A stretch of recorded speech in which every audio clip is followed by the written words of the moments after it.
ఈ రోజే డౌన్లోడ్ చేయండి. మీ ఫేవరెట్ షోస్ చూడండి. మల్లేశం, ఏమైంది అలా ఉన్నావు?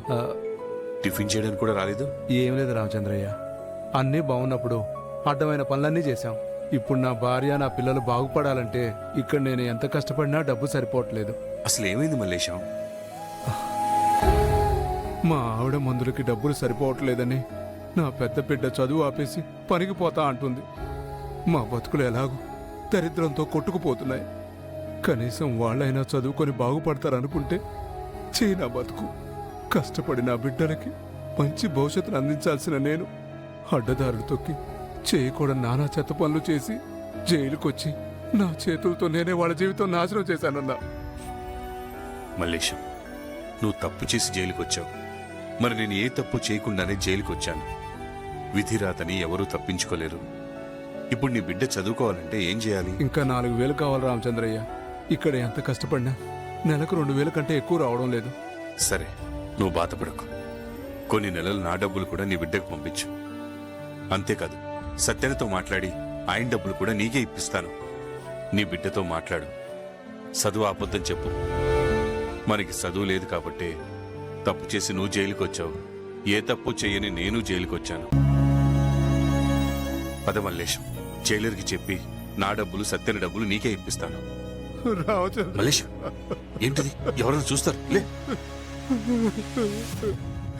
రామచంద్రయ్య, నీ సాయం ఎప్పటికీ మర్చిపోలేను. చూడు, మనిషికి మనిషి సాయం చేయకపోతే మనిషి బతికి అర్థమే లేదు. నేను నీ బిడ్డకి చేసేది చిన్న సాయం, కానీ నా బిడ్డకి ఓ అమ్మగారు అయ్యగారు ఓ కుటుంబమే చాలా పెద్ద సాయం చేస్తుంది మల్లేష. నా బిడ్డను కూడా ఇంకొకరు చదివిస్తున్నారు. చదువుకోవాలా, బిడ్డలు బాగా చదువుకోవాలా. ఇవాళ రేపు చదువుకుంటాను అనే బిడ్డలు దొరకడమే తల్లిదండ్రుల అదృష్టం. అలాంటిది నీ బిడ్డకి చదువు అంటే అంత ఇష్టం ఉన్నప్పుడు చదువు మానేయడం ఎందుకు? నా బిడ్డ కూడా చదువుకుంటుంది, పెద్ద లాయర్ కాబోతుంది. నీ బిడ్డ కూడా బాగా చదువుకొని పైకి రావాలా. వాళ్ళు బాగుంటే మనకు అంతకన్నా ఏం కావాలరా? ఇయ్యాల రేపు మంచి బిడ్డలుండడమే తల్లిదండ్రుల అదృష్టం. పద, జైలర్ గారికి చెప్పి ఆ డబ్బులు నీకు ఇప్పిస్తాను. రా.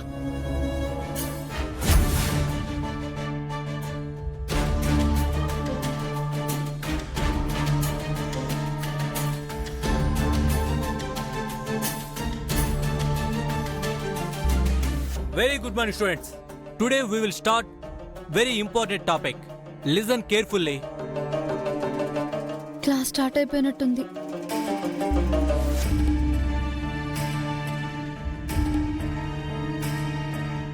Sir, may I come in sir? ఏంటి ఎంత లేట్ గానే వచ్చేది? వచ్చి కూర్చో.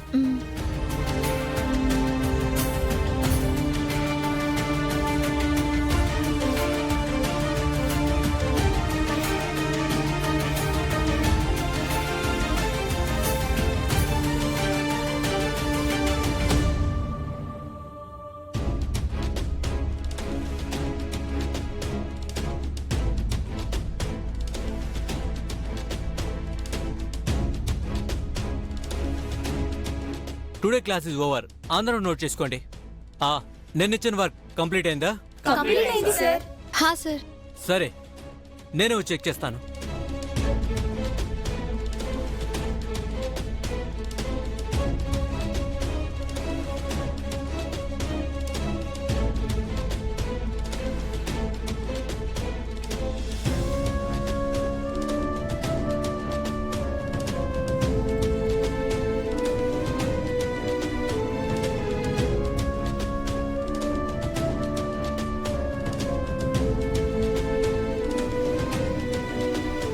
What is this?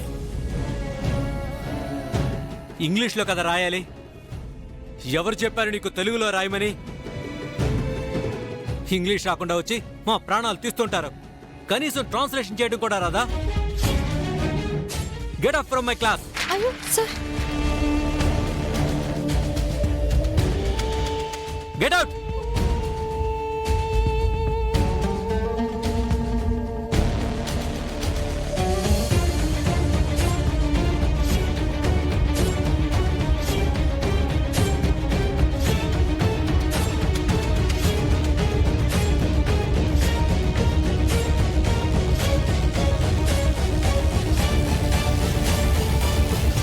అందుకే ఇలాంటి పల్లెటూరు బ్యాచ్ ని తీసుకొచ్చి క్లాస్ లో జాయిన్ చేయదు సార్ అని చెప్తుంటాం. ప్రిన్సిపల్ గారేమో వినరు.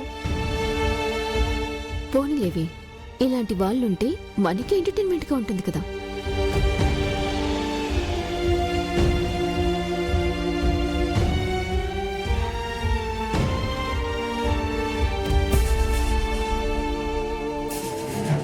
Okay.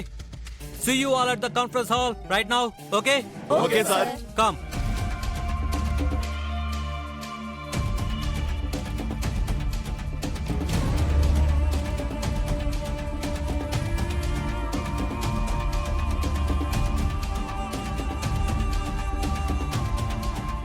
నిన్ను నిలబెట్టాల్సింది ఇక్కడ కాదు, గ్రౌండ్ లో నిలబెట్టాలి, ఒక స్టాచ్యూ లాగా.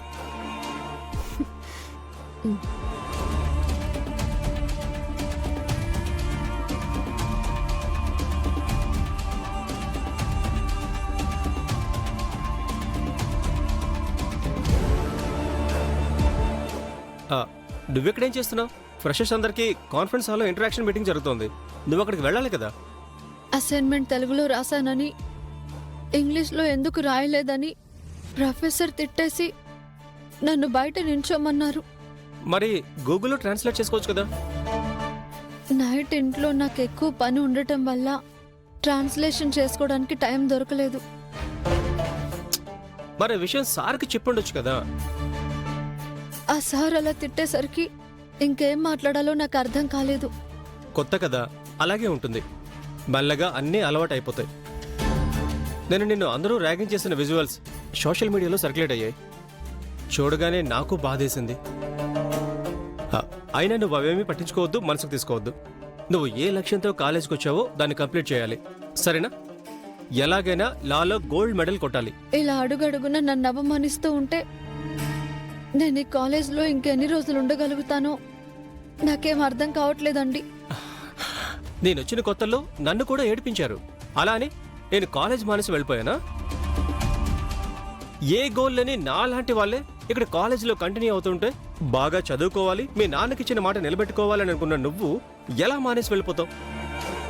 అసలు ఎవరిని పట్టించుకోకు, దేనికి భయపడకు. 2 రోజులు పోతే ఇక్కడ నీకు ఫ్రెండ్స్ ఏర్పడతారు. ఈ కాలేజ్ కూడా నీ కాలేజ్ అన్న ఫీలింగ్ వస్తుంది. కాలేజ్ కూడా ఫ్రెండ్ లాంటిదే. పరిచయం లేనప్పుడు పరాయిదానిలాగా అనిపిస్తుంది. ఒక్కసారి అడుగుపెట్టి అనుభవం వచ్చాక ఆత్మీయంగా అక్కును చేర్చుకుంటుంది. ఇది మాది, మా సొంతం అన్న అనుబంధం ఏర్పడుతుంది. సరే, ముందు నువ్వు కాన్ఫరెన్స్ హాల్కి పద. సార్ ఏమైనా అంటారేమో. ఎవ్వరూ ఏమనరు, నువ్వు వెళ్ళు. ఓకే?